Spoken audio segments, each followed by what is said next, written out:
शालेय शिक्षण आणि क्रीडा विभागाच्या खात्यातून लाखो रुपये काढल्याचा प्रकार समोर आला। बनावट चेक आणि स्टॅम्पच्या मदतीने हे सगळे पैसे काढल्याचा धक्कादायक प्रकार आता समोर आलेला आहे। मरीन ड्राइव्ह पोलीस ठाण्यामध्ये 4 जणांच्या विरोधात गुन्हा दाखल झालाय।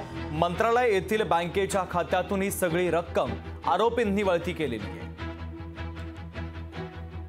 भांडूप पोलीस स्टेशनच्या हद्दीमध्ये सेक्युअर व्हॅल्यू नावाच्या कंपनीचे एटीएम मध्ये रक्कम जमा करणारी व्हॅन रोज रात्री रवाना होत असते। सदरची व्हॅन ही घाटकोपरपर्यंत मानपूरपर्यंत जात असते।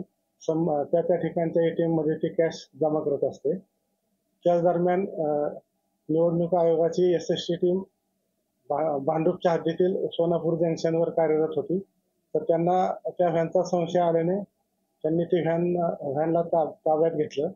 पुढील चौकशी भांडूप पोलीस स्टेशन, एसएसटी आणि आयटी टीम करत आहे। लोकशाही मराठी ऐका, पहा, जागरूक रहा।